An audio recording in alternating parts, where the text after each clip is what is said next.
Okay. All right. Welcome. Tonight, our presenter is Edward Linton, and he is currently working at a private middle school in Beijing. He has a master's in applied linguistics from Victoria University of Wellington in New Zealand. And he's interested in obviously extensive reading, but also task-based learning, teaching, and vocabulary acquisition. And tonight he's going to talk about what it takes to get an ER program implemented in a large institution. And he's going to share some academic results and student feedback from his last year worth of experience. So, Edward, I'll hand it over to you. Okie dokie. Thank you very much. Here I am on the big screen. Hello, everyone. Thanks very much for taking time out of your Sunday evenings to come and listen to me yap about extensive reading. And I suppose I shall put on my slides and begin the yapping. Can everyone see my presentation okay? Yes. Okie doke. So today I am talking about extensive reading at a Chinese middle school. First, I'll start by talking about our institution a little bit. So we're called Beijing Royal Experimental School, and this is a part of the wider Beijing Royal School campus, which has kindergarten, primary, middle school, and high school. And so the middle school part, we're an IB accredited, privately owned middle school here in Beijing. And the main point of this institution is to get students ready early for going to overseas universities. So the vast majority of our students, they will come to our middle school, get into the IB style education early, then go on to our high school, even more of the same, and then not take the Gaokao and go instead to foreign university. If you're not familiar with the Gaokao, that's the Chinese university entrance examinations. So we are not preparing them for that. We're preparing them to go abroad, which obviously involves some English. So the instruction at our school is a mixture of English and Chinese. Even at the middle school level, some of the other courses besides English are taught fully in English, and others are taught in Chinese. And then we have an internal goal of the students reaching B2 by the time they finish grade 9. Now, that's a reasonably recent goal that we've implemented just last year or year before. And so at the moment, about half of our students are getting there.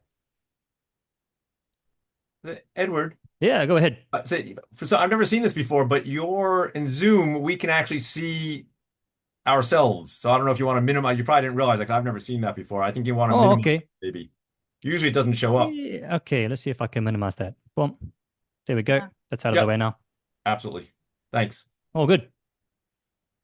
Okay, so before the extensive reading program began, we had a fairly typical intensive reading heavy textbook-based approach to reading instruction.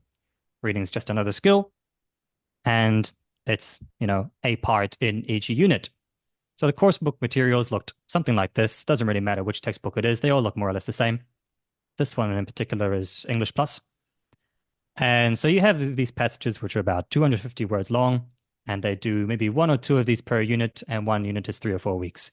So they read it a lot, and they read it quite carefully to get some new language items. But there's not a whole lot of exposure, and I think most of the people listening tonight will understand the limitations of this kind of approach. So the main problem is there's just not enough input. We need some more. So before the ER program that we have now, there was a prior attempt which looked a little bit like this. It says last year. Actually, I should have updated that. That's 2 years ago now. From 2 years ago, each student would get one physical book, and we would select these based on their level, because our students are streamed by their proficiency, English proficiency, even within their grades. So you could be grade 6, level 1, which would be our A1 cohort, or you could be grade 6, level 3, for example, at the B1 cohort. So if you were in the level 1 2 years ago, you would have received a physical copy of Matilda by Roald Dahl, and part of your assignment is to finish that before the end of the semester. So it is extensive in the sense that there's a lot more reading, but it's not that much, and it's quite difficult because it's a native material, and the students don't have any choice of what they read.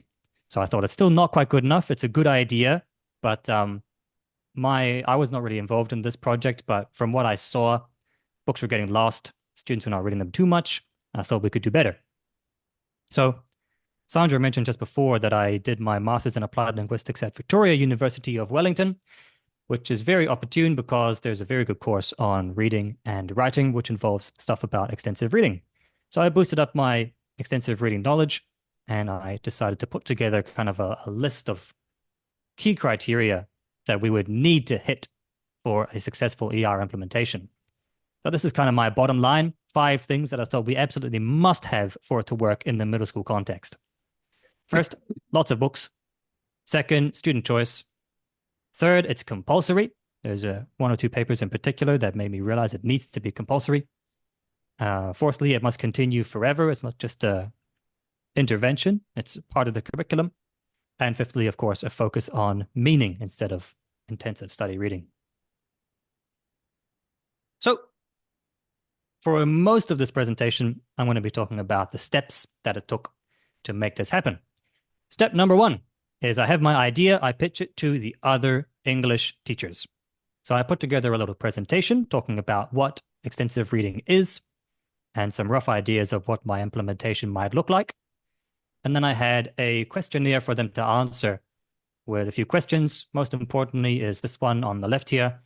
How beneficial do you believe an extensive reading program would be for your learners' English learning? From 1, useless, through to 5, extremely useful. Here's the responses. You can see one teacher gave it 2, which is somewhat useful because she was already doing a reading program with her advanced learners and they were reading native books. And then everyone else liked the idea a lot. Very positive response from the, English teachers.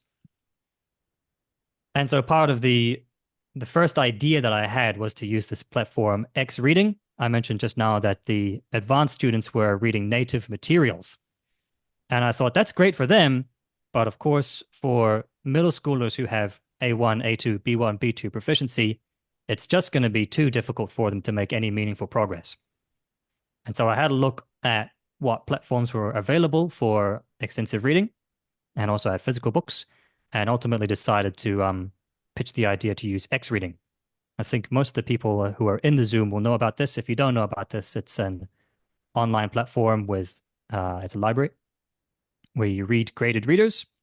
It's very similar to Scholastic Literacy Pro or MyOn, but the key difference is that it has graded readers, which are deliberately designed for English learners. So we definitely needed that, and so we decided to use this for the implementation. And then I got to write in this great big document that I would take to all of the admin. I don't know if anyone actually read all this. This is a lot of reading, but it does show that I've done my research and my thinking about it, and I was taking it seriously at the very least. So there's considerations in here like when and where are they going to do it? What are the logistics of getting the devices from place to place? When are we going to start it?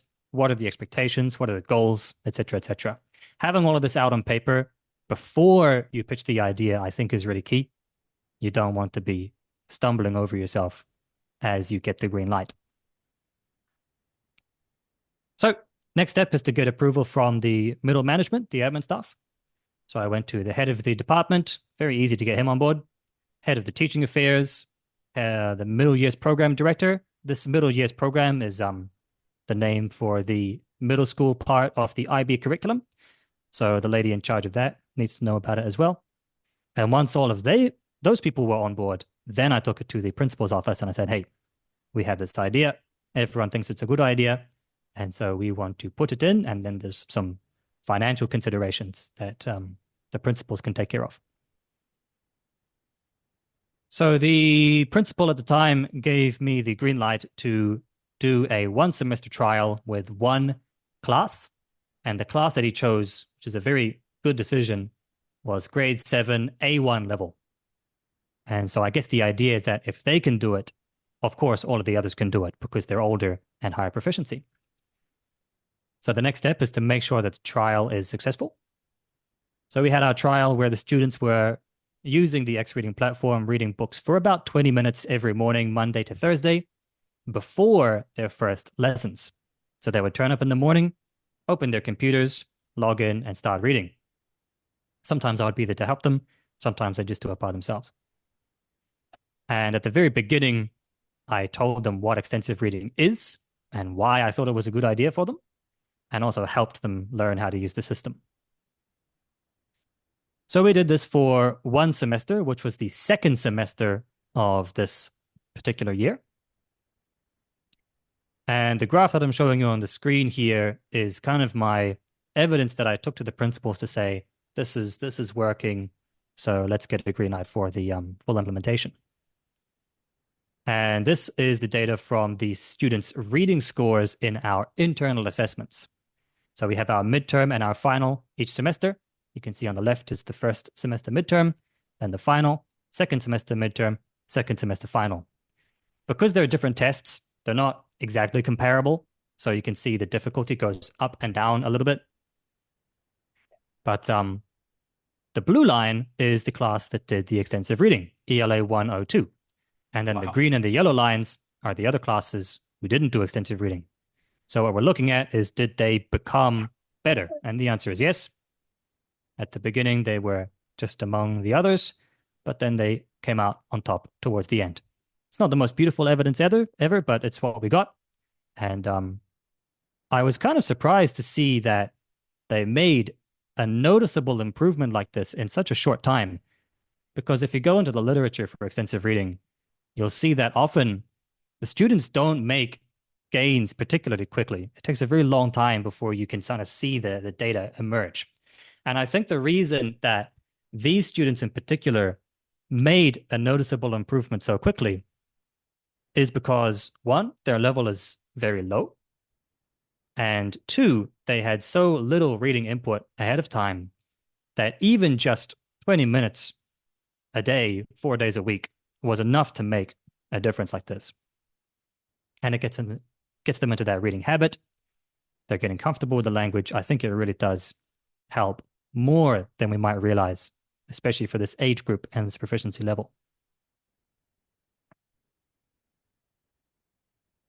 So we also had a questionnaire for the students to get some feedback from them.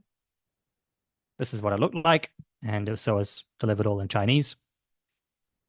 And here are some of the responses that I wanted to share. Since I made this presentation, I've learned that you're not supposed to report the means for Likert scales. So I apologize if there's any stats freaks out here who disagree with this, but just take it as some rough and dirty data. The main point is that we had a positive response from the students. For the most part, they were saying that they liked the program and they didn't think it was too boring or too difficult. And they quite strongly valued being able to find their own books that they felt were interesting and appropriate for them. That's where we saw the most strong responses from the students. So once the trial is done, we are not ready. We still need to work out the issues because there's a lot, and then redevelop the plan and apply for a proper implementation. So the first issue that we found was that doing it in the morning before class was too difficult to manage. The homeroom teachers would have to be watching them do that. And once you add a whole bunch of laptops to the classroom, that's an extra burden for the homeroom teachers. They're very busy. So more work for them was not good. So we decided that instead, extensive reading would be done during class time. Secondly, grade 6 students at our school don't have iPads. I think that's a government policy, if I'm not mistaken. And so getting a device for them into the classroom is just too much work, too much hassle. So we decided they'd read in the library instead.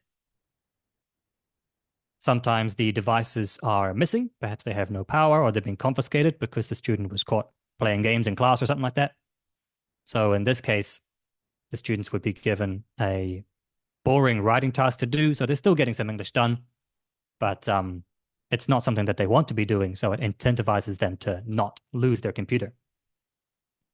And also we've started to provide some backup devices as well. And finally, the advanced level students already have their reading program. And so we decided, let's just not even bother with them. We'll just do it for the other levels.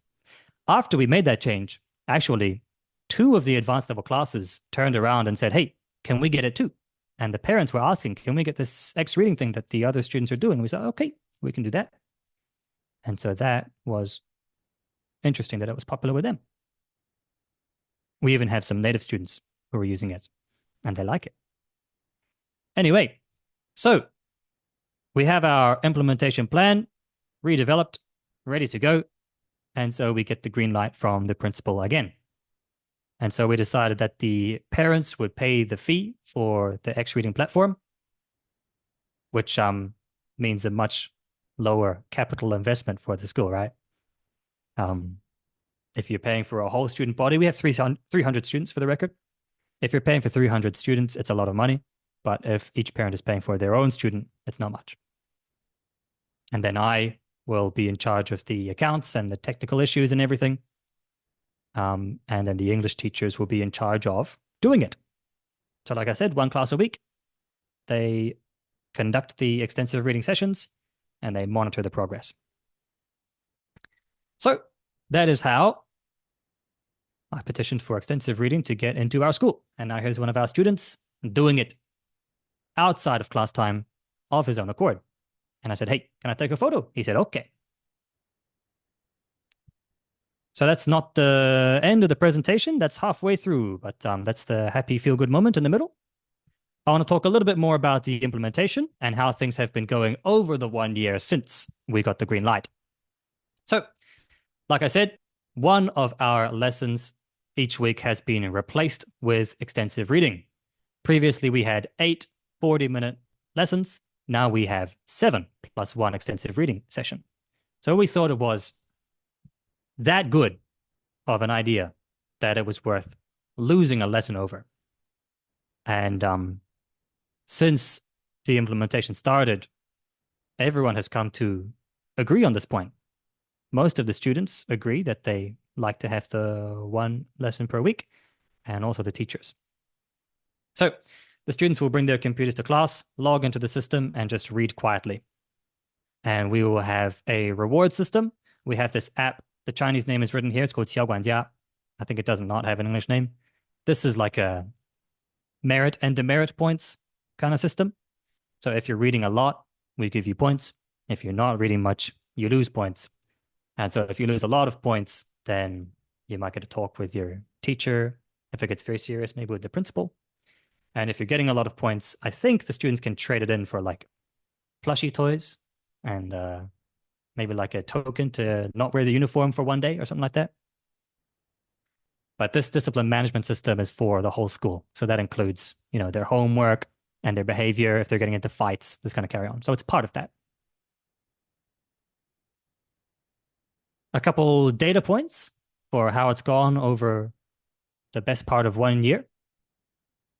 So before the implementation, I asked all of my students at the start of this academic year, I asked them a whole bunch of questions. And one of them was, how many English books have you read before? And 50% of my students said 0. That's coming from grade 6, 7, 8, and 9. And it's coming from A1 and B1 students.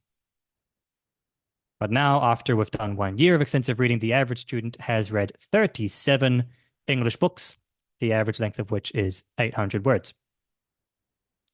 So the average number of words they've read is this number times this number, which is 31,000, over just 5 hours. And so 5 hours might sound like a relatively low number, and it is, for 2 reasons. One is that a lot of the time is spent logging in, finding a book, turning the computer on, saying, teacher, I don't know my charger. Can I go get my charger? Blah, blah, blah, blah, blah. All this kind of nonsense. And the other thing is that some of the students just are a little bit lazy, which you expect with this age group, no matter where you are. So 5 hours of extensive reading is not heaps, but it is a lot better than what they had before. So we do the reading in class, and we also expect them to be doing some more reading outside of class. I'll talk more about the specifics in a moment. But the students very much could be doing more than that, but so far they haven't been. But I think that if they are... Oh gosh, I've lost my train of thought. No, never mind. Anyway, let me carry on. So these are our top 15 readers in the school. This is, I think anyone who's done an extensive reading program before will know that some students get very competitive about it. And that is very true for this age group as well. So some of the students will go much, much, much farther beyond the requirements and much farther beyond 5 hours for that matter. And so this is what it looks like with the really motivated students. And some of these students are students who were always good and always, like shining stars in the classroom and so on and so forth. And some of them kind of were transformed by extensive reading. So perhaps they were very underachieving, very quiet students. But then once they found something that they really liked in the extensive reading program, they started doing heaps and heaps more. So you can see number 1, 2, 3, 4, 5, number 1, 2, 3, 4, number 4 here. A2 student with 26 hours of reading 40 books. That is heaps. That is fantastic. This is, I believe, above what is recommended for the university level extensive reading programs by academics. And number 1 is a native speaker. This is his Chinese surname. These are all censored names for the record. And so he's just in this semester got really into it. So although there may be some students at the very far other end who only did a little bit, less than 5 hours of extensive reading, we also have these students who have seen a massive benefit. And I guarantee you that for all of these students, including the native, this is making a huge difference to their English, which is good. So a couple other things about our implementation. We have our Stars of the Month poster that goes on the wall every month, which talks about who's been doing very well in the English program. And one of these is now the Reading Star. That's just the student who's read the most from that level for that month. And so they'll get 10 points on the system and their name on the wall. We also do report cards for the parents. So this one is from the first semester, just after the midterm exam. So this is a grade 6 level 1 student who had just done 7 minutes of reading by the time the midterm came around, which is far below expectations. And so we made this report card and sent it off to the parents with a bunch of information about what the system is and how it works. Like I said, we also assign extensive reading as homework. So here's some screenshots from homework assignments on the digital platform from different teachers. And so this teacher says that this week you need to reach 10,000 words. So everyone is expected to follow along. Like you have to be at least 8,000 this week, at least 9,000 this week, and so on. And then this teacher has a different approach where she says 500 more words over the weekend. And so we've left it up to the teachers to decide what's the best fit for their classes. And me being in charge of the level 1 cohort, I came up with this great big elaborate slide, which I showed to all of my students. And I said, this is the expectation. Read it, learn it, remember it, because you're going to need it. And so this is in Chinese. I'll translate it to English so that you guys can see what it means.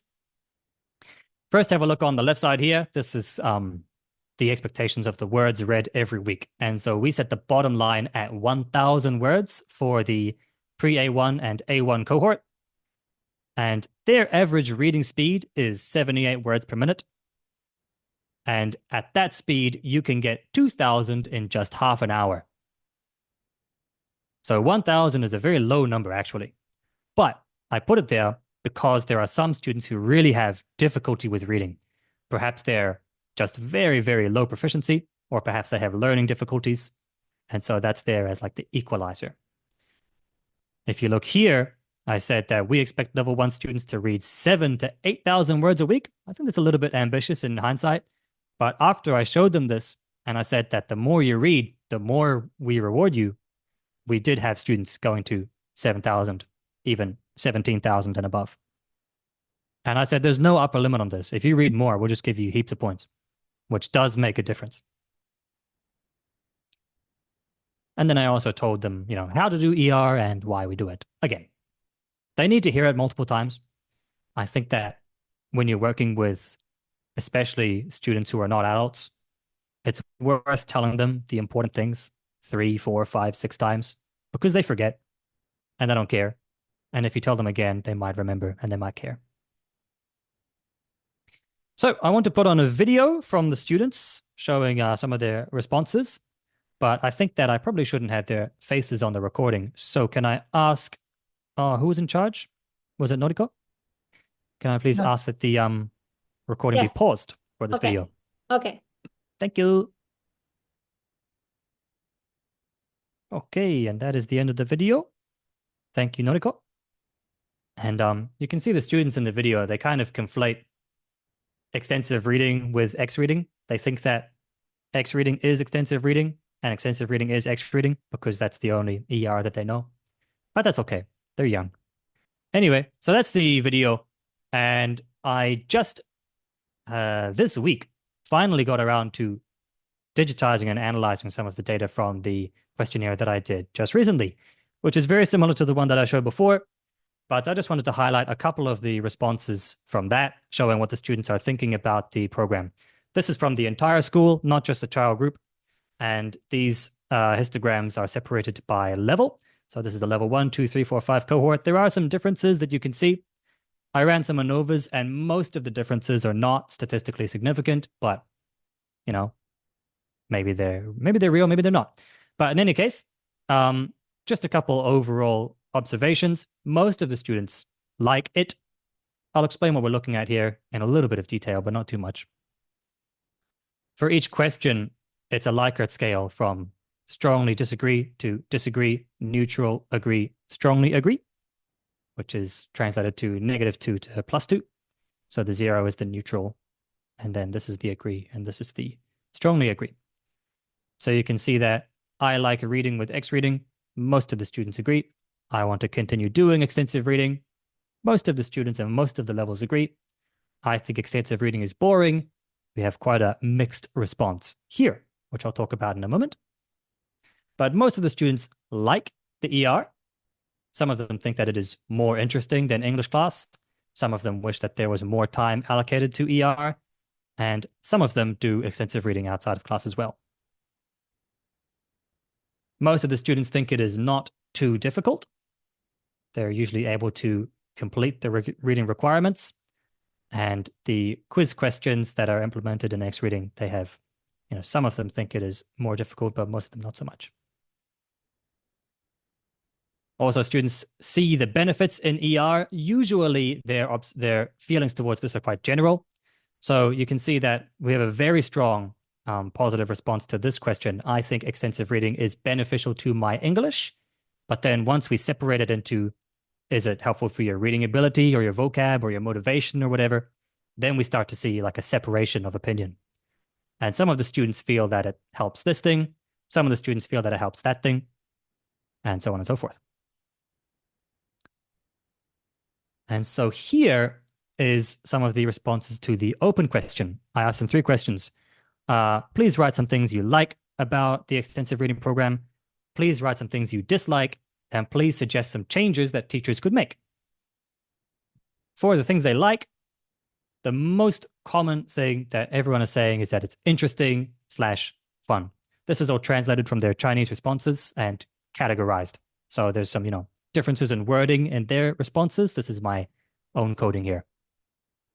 And then the benefits is the other thing that they really like, as well as the opportunity to choose the books themselves. For the dislikes, the number 1 is that it's boring. So you see here that 52 say that it's interesting, 35 say that it's boring. Sometimes it's the same student saying both. And the reason for that is because they care a lot about specifically what it is they are reading in the moment. If they are reading a boring book, they think this is boring, I don't want to do it. If they are reading an interesting book, they think this is interesting, I want to keep doing it. And if you ask them, what do you like and what do you dislike? They'll say, oh, sometimes it's good and sometimes it's bad. And I think that at this age level, you get this very, pendulum swing of emotions, depending on the micro details of what's happening in the classroom and on their screen and in their minds. So that's worth keeping in mind when we see the most common suggested change is more interesting content, please. So if you're listening to this and you have some background in graded readers or extensive reading or materials writing, perhaps you can help solve this issue by writing some graded readers. That's a good thing to do. Anyway, some other things I don't like. Some students say too much extensive reading or it's very time consuming. But at the same time, more students say, please put more time for extensive reading. And then besides that, some of the concerning dislikes is when the students say that it's difficult or that there are words that they don't know. And this highlights that even though we've talked to them about what it is and why we're doing it and how you should do it, there are still students who haven't quite got the message and they're selecting books that are too difficult for them and they're seeing words they don't know and they're getting frustrated and they're struggling and they perhaps don't have the initiative to ask for help when they need it. So that's no good. And that's something that needs to be worked on. I had another thought about that I want to bring up. Difficult books, unknown words, and it's disappeared. Disappeared from my mind. Oh well, I'll move on. So that actually brings me to the end of my presentation here. And I wanted to share my key takeaways for you.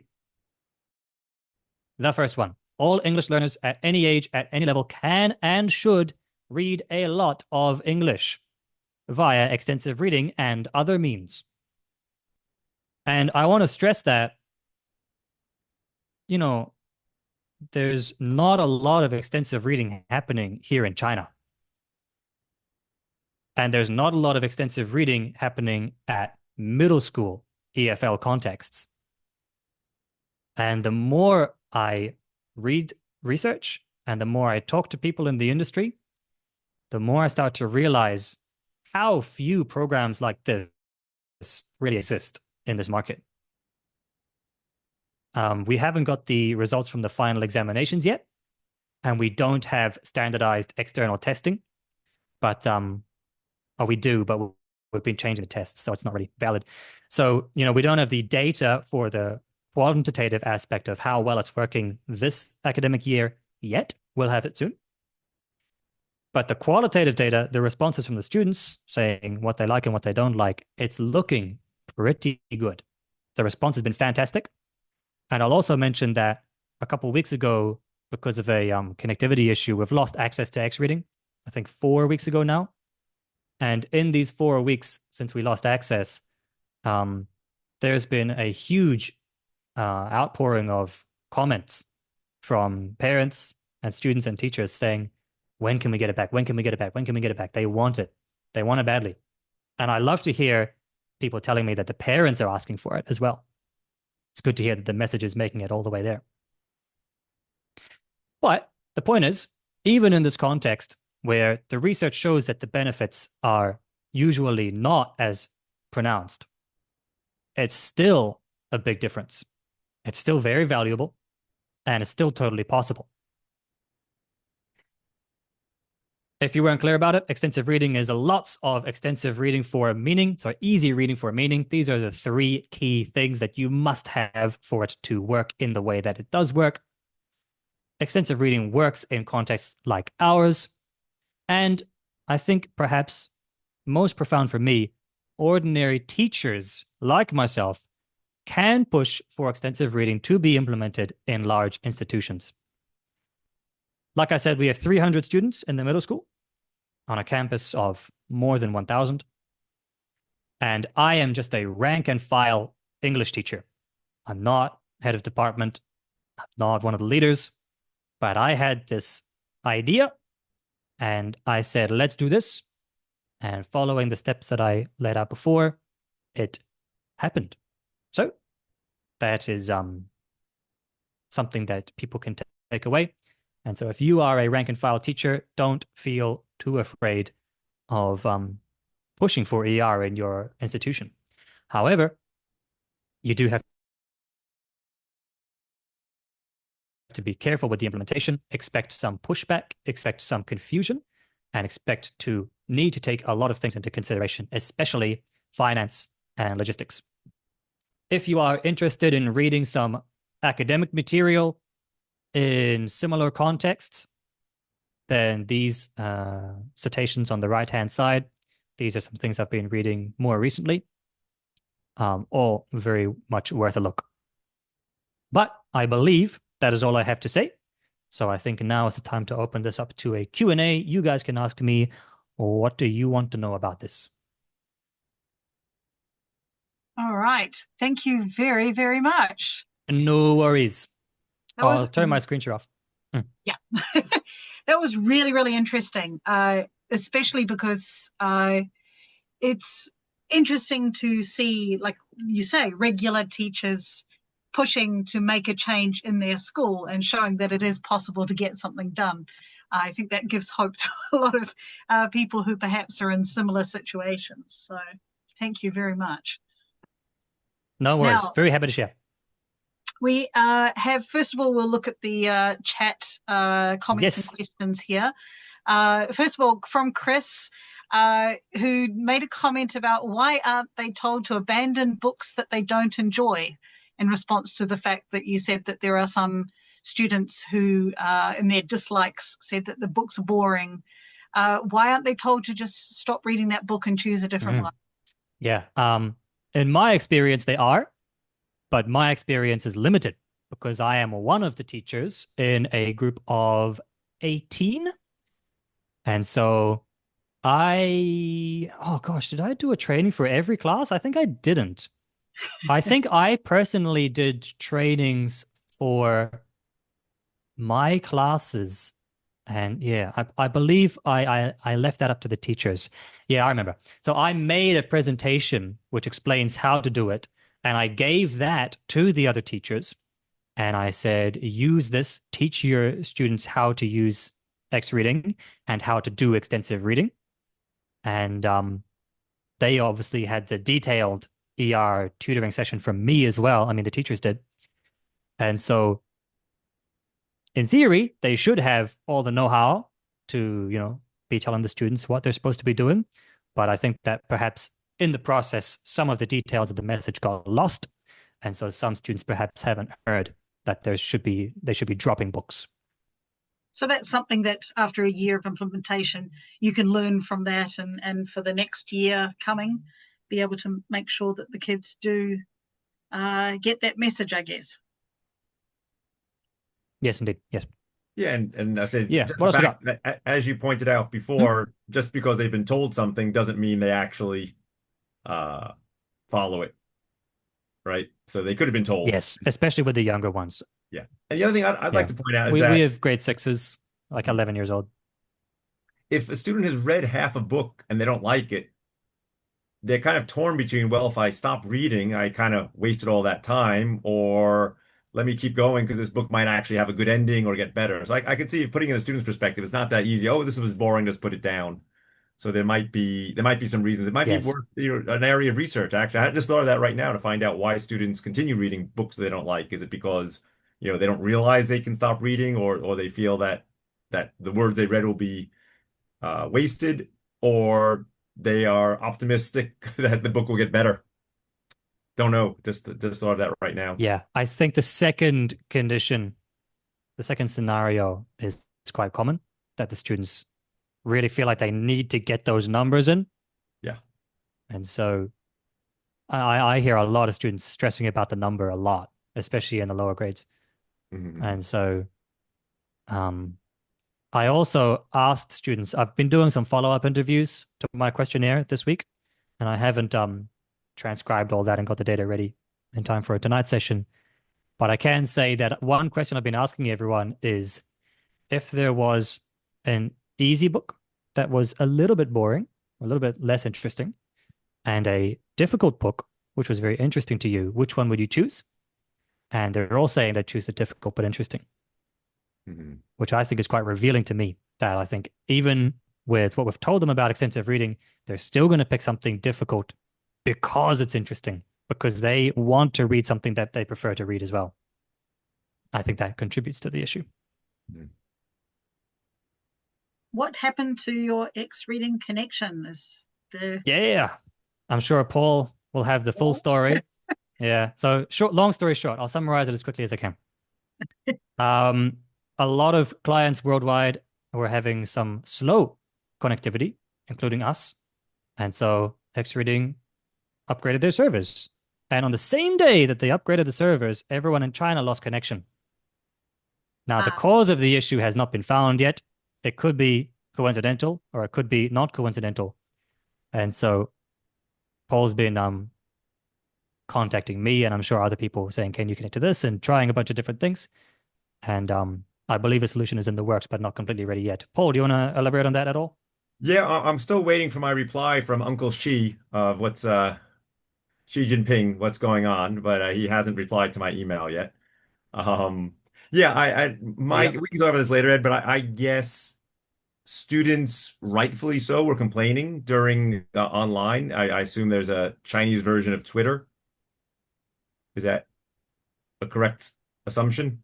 I suppose, yeah. Yep. And I'm guessing, because I heard from in other places, students, they weren't necessarily, they were complaining or just asking what's going on. I mean, we had 3 or 4 days where the website was not working very well. And it's very possible that because people were posting about it, that it got brought to the attention of the authorities. Because changing the server would not have any impact. We just changed our server. We improved our server. We didn't move to a different company. We stayed on Amazon. So my Sure. guess, it was not it was not because of changing of the server changes, and it was not a coincidence. That's Okay. the only thing I can think of that would have caused it.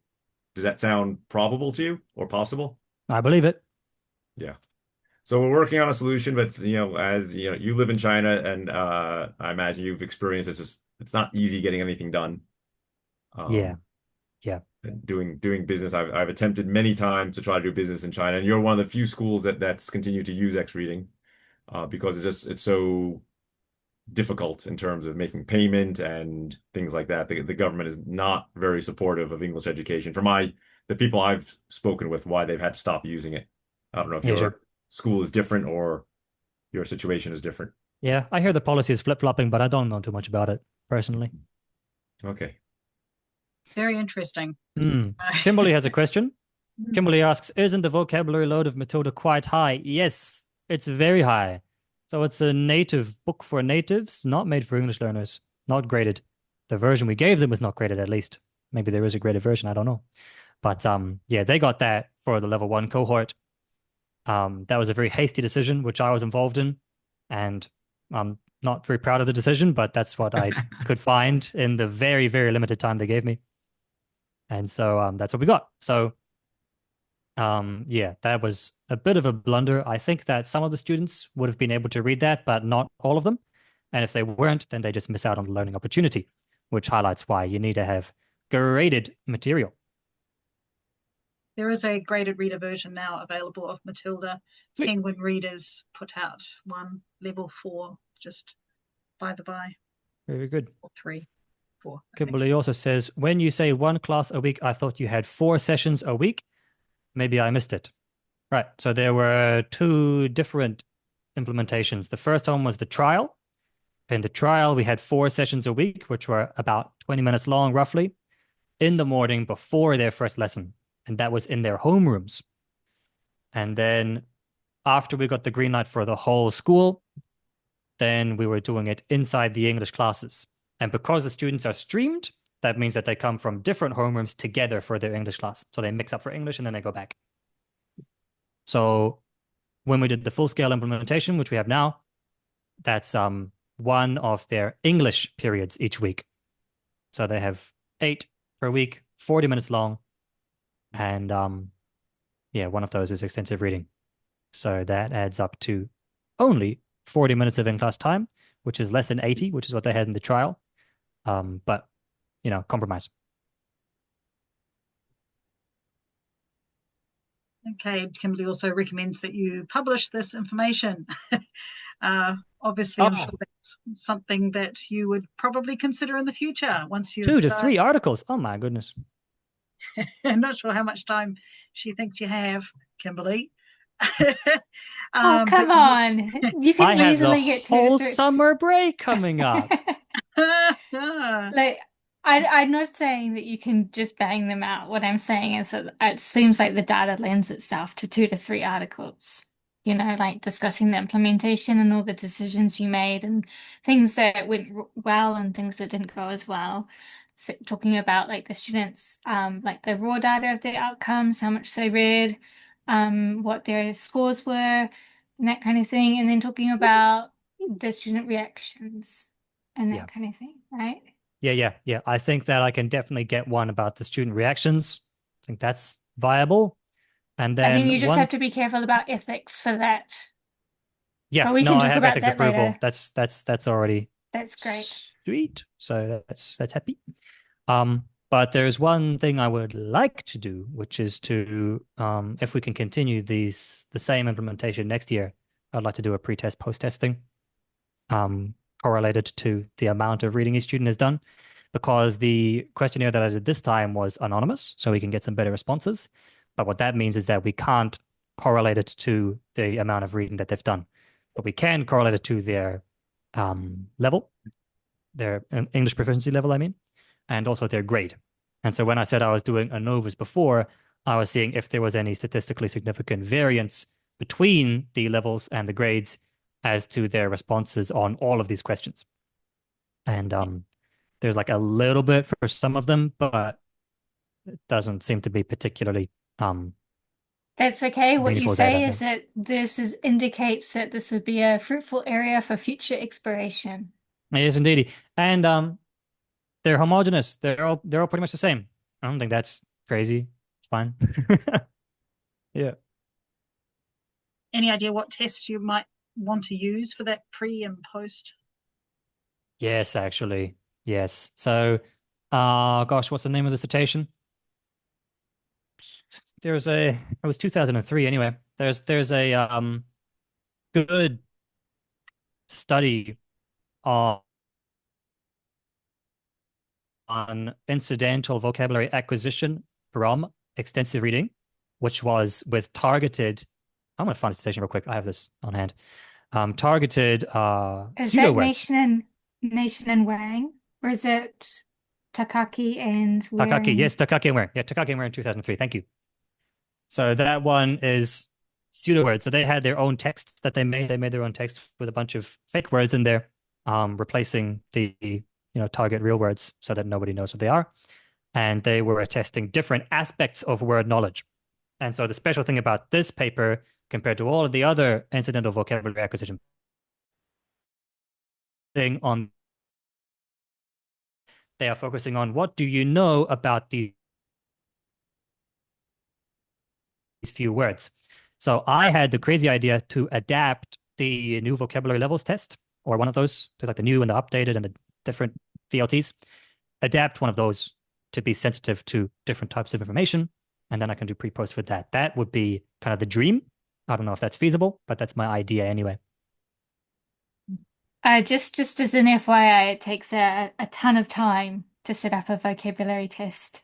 Like Yes. it's really it takes a long time. Yeah. So Well, I'll be working on half finished work. So there's already an A form and a B no, form. So I can give A to half of them first and then B to half of them first and then switch it over halfway over. But then I just good need to luck. change the other thing. I could just do that. It wouldn't be the most amazing revelation, but it would be useful information because of the context being so unique.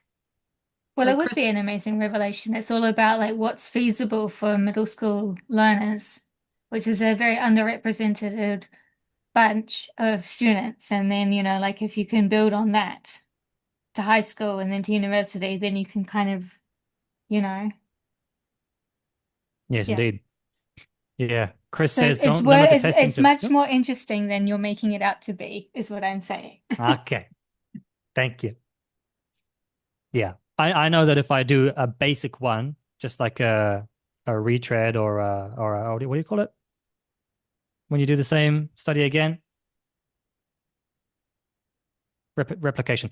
If I do a replication, but with this context, that in itself is valuable. so yes, Chris's comment there about not limiting your testing to vocabulary acquisition, because Yeah. the benefits of ER are far greater. Mm. Response. Response? Yes. Yeah, vocabulary is what I came up with to do as a pre and post thing. I thought, okay, focus on one thing and do a good job of it. That was my idea. But you are quite right that the benefits of VR are far greater. And my questionnaire that I showed today was quite hastily put together, and it is a dual purpose document. It's partially for the research, but it's also feedback for the school. And so there's a couple questions in there that I just didn't bother showing because I don't think it's really relevant. It's more about the implementation in the school thing. And so I just that out. And what was I saying? Yeah, so that touches on like a broad range of things, but in not a very structured or deep manner. For example, motivation is in there, but it's just, does the ER program improve your motivation for English? Agree or disagree? That's it. You know, I could have done like a motivation section where I have like 5 motivation items, and then I put that into a scale and that kind of thing. But I didn't do that in time. Whoops. So yeah, don't know It's that. only your first year. I think you've done pretty damn well for having a program going like that for 1 year. And all the these program's things, good. I'm proud of it. Yeah. yeah, I mean, all these things are things that you're going to be able to improve so much for the next year. So Yeah. I have at least 1 more year here. So hmm. yeah, opportunities. Kimberly asks, do I have Dornay's handbook about questionnaire creation and might be worth sourcing? I have read the relevant parts of it. Yes, I've read a lot of that, also as part of the master's course. So if I want to go and do a good job of it, very good job of it for the second round, then I'm definitely going to go into there and brush up my knowledge. So how many students roughly are we talking about with your school? Like how many people are actually doing this? We have 308 in the system right now. And so, Yeah, some you can students do come and some go really over the time, but you could do some really sophisticated analysis with that number of students. So yeah, definitely make sure that you get everybody's names attached to all of the data. Yeah. Yeah. Next time. Yeah. But it's exciting. That's so interesting. Yeah. You're very lucky. Yeah, I love hearing the student responses in particular. The Yeah. you mentioned with the advanced students who weren't initially doing the X reading and then who wanted to Yes. do it, but you mentioned that they were already using like a reading program, or what were they using before? Yeah. So I've oversimplified here for the sake of the presentation. Mm. Our advanced level cohort is quite confusing, the way that the classes are set up. And it's extra confusing because it's changed more than once this academic year. So one class split into 2 classes, and then there's the 2 other ones. And so we have like the advanced level and the advanced plus level for grade 8 only, because there was one group of parents that really wanted that. It's a mess. Well, it's not a mess. It's a beautiful mess. And the point I'm making is that there's one class that never got onto X reading, which was the AO2, which is the regular advanced level for grade 8, not the advanced plus, not the grade 9, not the grade 7. And so they have a teacher who already has her own idea of the reading program. And so they will buy their own physical copies of native materials from wherever and bring them to the school and read them. And I don't know much more about it than that. She's been doing that for quite a while, so it's an established system. I think the main reason I don't know much about it is because she works in a different office and we just haven't talked about it. But yeah, that's what they're doing in a basic sense. And so the other advanced level classes, I thought they were doing the same thing, but I was wrong. And so then they were like, "Hey, can we do the reading program too?" And I was like, "Yeah, okay, we can get accounts for you. It's all good." So are you using any paper books, any paper graded readers at all Nope. in the moment? No, we have some, but they're not organized. And it's just I'll tell you a very good story. You're gonna love this. 2 weeks ago, my coworker brought out this big box, and she took it away out of the door. And I was like, what's that box? What do you got there? And I was looking inside this box, and it's full of graded readers from Penguin, I want to say. I don't know, I can't remember. All these graded readers. He just says, "Oh, I'm throwing away all these old books." I said, "You are not throwing away those old books." He says, "Yeah, no one's using them. They're in the cupboard taking up space." And I had to put them down on the desk, and there would have been about 100 readers there. Most of them were repeated copies of the same titles. There were like 4 or 5 titles, just like 20 copies of each. I thought, leave those there. Don't take those away. So you did save the books, is I what you're saved the saying. books. I saved the books. There is a culture of throwing away books here. At the end of every academic year, all the students will take all of their textbooks and they put them just in this huge pile on the floor next to the bins. And then the cleaning ladies will come and take those away. Oh God. Oh, that almost physically hurts. For a course book, I don't like it, but it's not like a stinging pain. Just a few But more with like a minutes. storybook, it's kind of offensive, right? Yeah, but Yeah, anyway, there's got to I be a can't way remember to the point I was making. recycle them out to the, especially in China. I mean, there's Yeah, there's a reading school Wood. just in the village next door to us. They've got this little charity reading school. So I just put them there. Anyway, the point of the story is that we have some books, but nobody. they're not cataloged. Okay. We don't know which books are where or what we have. It could be feasible to build that into a into like a paper system, especially if we don't get X reading back next semester. But yeah, we decided it would be too hard to do paper. Paper is a massive logistical thing. We could do it, but it'd be a lot of work because then, you have to monitor where the books are going. Books will get lost. Our students don't put stuff in their lockers. They put stuff in their desks. And so the desks move around and it gets messy. And there's one more thing I wanted to say.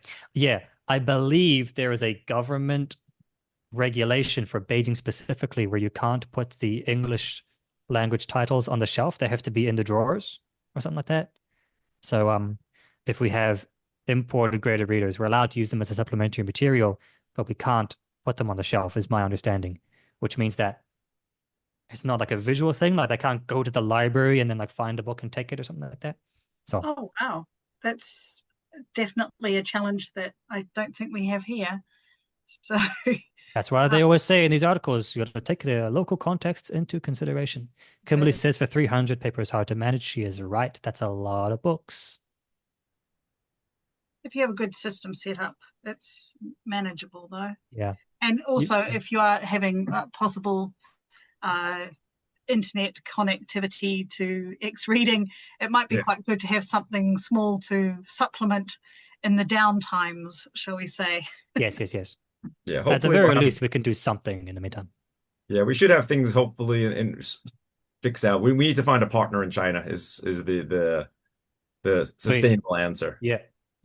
So we're working on that. I'm talking to Irene and some other people. But I need to go soon though, so I just want to check. Are you giving the same presentation in Sapporo or similar? Yes, more or less the same. So the one big thing that'll be added will be the interview data. So I've done the interviews. Well, I've done some interviews. I want to do a few more, but exam due next week. Yeah, I've got some interviews done. And so I'll put some of that in there as well. Some quotes from the students to kind of highlight key points. And I feel like there's some other change that I wanted to make. I can't remember. Yeah. The exam results. So you'll. Oh, the exam results. Yes. Thank you. Excellent. I look forward to seeing you there. I think, Chris, are you going to be coming to Japan? And Kimberly? You guys going to be here for the World Congress? I am. I got funding. Yes. So excited. That's great. Chris, I'm sorry you won't be able to make it. We'll meet up one day, Paul. Sorry? We'll meet up one day, I'm sure. Yes, I hope so. I'd like to get to Spain. It's been a long time. Maybe not this summer. I hear it's going to be a bit warm. Yeah. Don't tell me. Okay. Well, Ed, thanks again. I might pop back in, but somebody has to go to bed. You want to say bye? All good. Thanks very much for coming, Paul. Don't say without your hand in your mouth. Bye. Okay. Thanks, guys. Thanks, bye. Yeah, I'm staying here. I was going to turn off my camera and mic. If the meeting ends, of course, I'll just be gone. But otherwise, Thank you so much. It's very interesting. Yeah, all good. I have a couple of questions. Yeah, go ahead. I also teach teenagers, junior high and high school. Yeah. So one question is, one of your photos showed that the students are using their earphones. So does that mean that they do a lot of listening while reading? Do you promote that? We actually don't promote that. I think I mentioned it when I told the students about X reading the first time, but I know you can, with the X reading platform, you can make audio assignments and you can make them listen and this kind of thing, and we can encourage it. I don't think anybody has. Maybe one or two of the teachers have like told their students, by the way, you can do the audio thing, but I never made that like a top-down thing. I never said you should, you shouldn't. I said, there's all the options. It's up to you. But I will check very quickly what the numbers look like. I have the back end ready right now. So some students are reading a lot. We have about 40 students who have listened to more than an hour. And we have a couple of students who have listened to 10 or even 20 hours at the top end. Average listening time is 40 minutes, actually, which is a lot more than I expected. Wait, 40? Doesn't sound right. 40? Gosh, okay.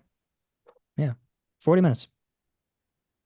Well, I haven't done research myself with my students, but I kind of thought that for lower level students, listening and reading at the same time really promotes their vocabularies. Bet. Yes, I bet. And thank you for reminding me, because I actually forgot myself that I was thinking of doing that as like part of like a extensive reading workshop introduction thing. So I thought that one lesson in the classroom to show the students how to use the system and how to do extensive reading, I thought that's not enough. Because that's what we did at the start of this academic year. But we have a lot of students that just ask the same questions over and over and struggle to get started, especially like their first few weeks. They really struggle to finish anything. And so I think that some group reading in the classroom, some reading while listening, and the technical aspect of it, then let them free. I think 3 sessions of reading workshop is a good idea. I think that's worth it. Right. Right. The other question is about the stars of the month. I think that's a brilliant idea. Yeah, not my idea, but a very good one. It does encourage the students to keep reading, especially the competitive ones. And who manages this thing? Do all the teachers help with the ranking, or do you do all the rankings for the whole school? Right. So there's 3 different stars that we have. We call them the most improved, the shining star, and the reading star. The reading star is the easiest one. That's the one that I'm in charge of, which is just who read the most. And so I go into the back end and I filter for the last month and I sort by word count and I pick up the number 1 from each level. And that they get 10 points. It's that easy. Then separately, the shining star and the most improved will be debated by each level group. So for instance, the level 1 group will be 6 teachers we have that are teaching level 1. And so we'll all get together and we'll like nominate a student from our class. Like this student should get it because blah, blah, blah, blah. This student should be the shining star because blah, blah, blah, blah. And then we kind of like decide who's going to get it and put it on the wall. Right. For my school, I have never put up like who read the most ranking, but for us, we always have the ranking for TOEIC scores because our school forces the students to take the TOEIC test every semester, and we have the ranking, and like especially those who almost make it to the ranking, like work really hard. Right. Yeah. You say you have teenagers. How old are they? From 13 to 18.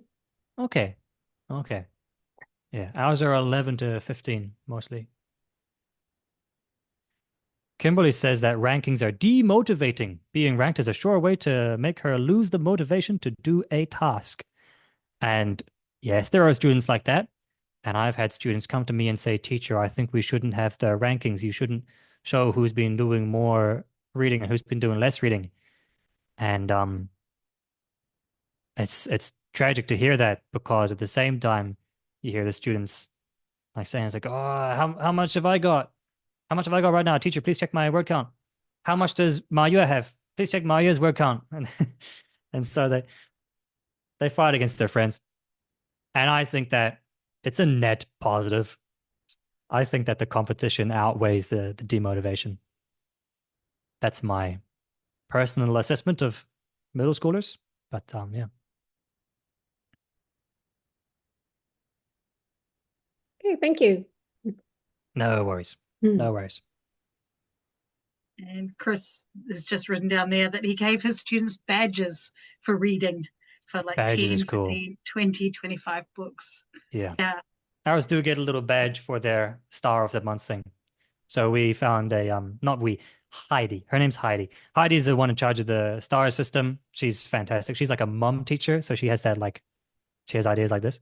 And so she found a provider on Taobao, which is like kind of like Amazon. It's like an online shopping platform. And so she found this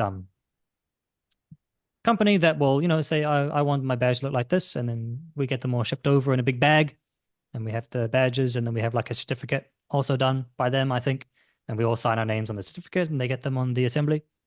So we try to make it a bit formal, make a song and dance out of it. One of the students who got that badge in the level 1 cohort 1 month, you would have seen his name, Max, not his real name, on the photo. He's a special needs student, and his English is rock bottom. Nothing, absolutely nothing.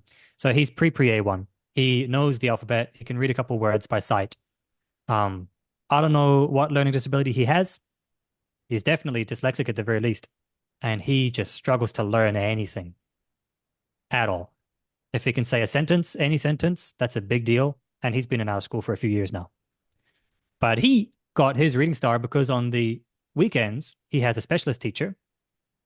And his specialist teacher helps him do the extensive reading.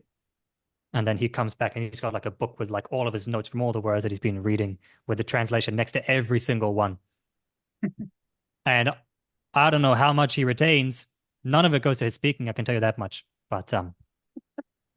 But that's really cool to see that it's, helping at least in some way for the special needs student.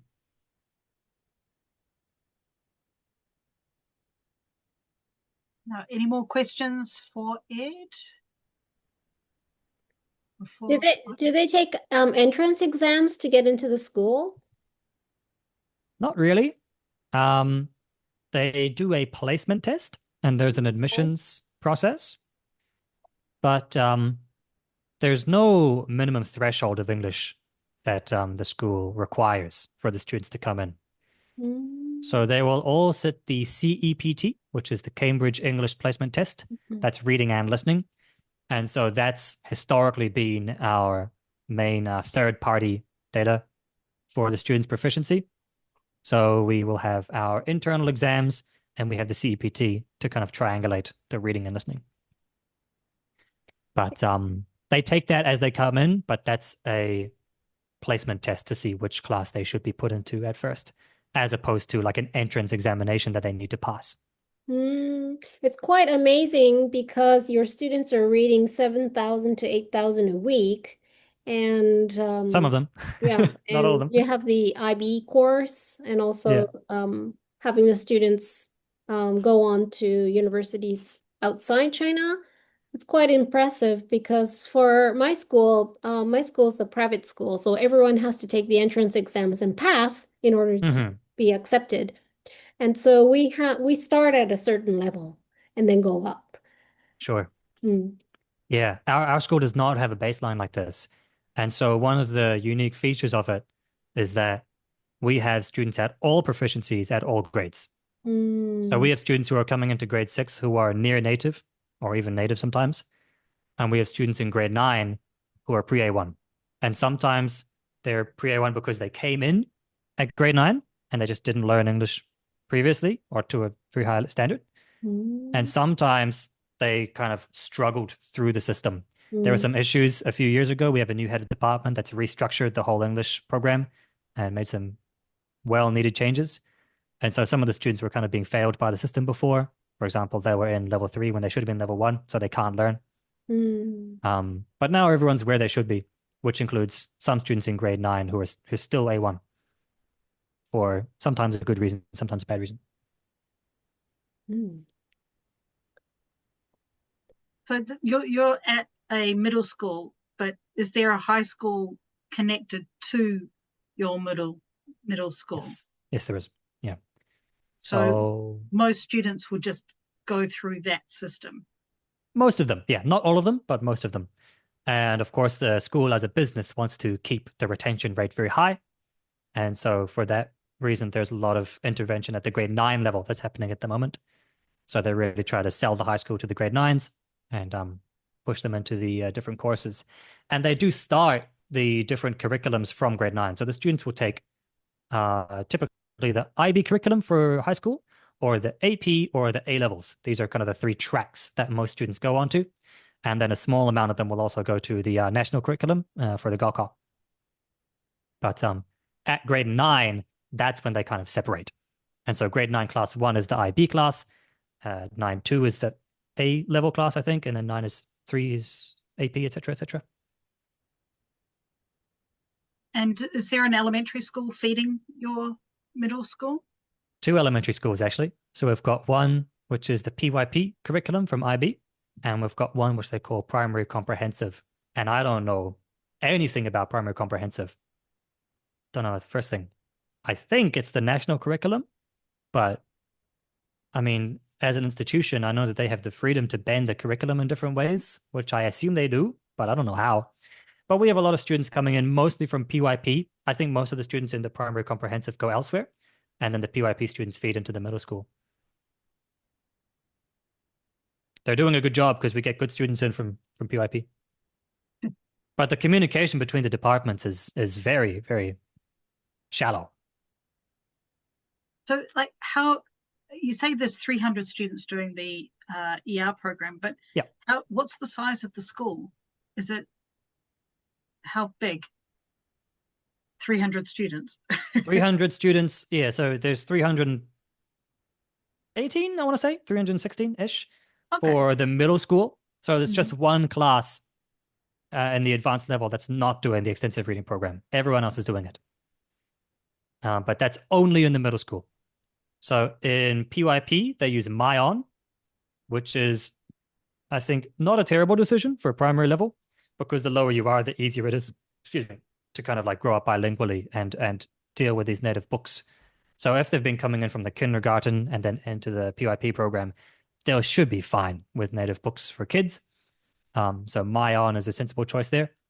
But if they're coming into the middle school, MyOn is not going to cut it. So we need X reading. In the high school level, there's been some like flickers of interest twice. Like at the very beginning, the superintendent insisted that I pitch it to high school as well, and they declined at the time. But since then, someone got in touch and said, "Oh, by the way, what are you doing in that reading program? Tell me more about it, etc., etc." I think it hasn't gone anywhere yet, but there's definitely promise for the future, maybe. Yeah, be good. So you're teaching, like, what are you doing? Are you doing regular English teaching, and then so what other things are done as well as the extensive reading? So I'm an English language acquisition teacher, ELA, and ELA is just the English program and the IB curriculum. So I teach 3 classes at the A1 level and 1 class at the B1 level. And I also have an elective class where the kids watch movies. And besides that, I do the extensive reading program, and I'm in charge of the A1 cohort. So I get like the A1 cohort level leader thing. That's like a position within the school. But it's like organizing and writing exam papers and that kind of work. And then the extensive reading program, I just do it. I don't get paid for it. It's not a position. So the other classes would be like 4 skills using a textbook, the classic kind of Yes. stuff. Yep. All that. Interesting. All right. Any other questions before we stop the recording? No? Okay. All right. Well, I'll say thank you very much to Ed. Extremely interesting. And we'll stop the recording here and talk about other things.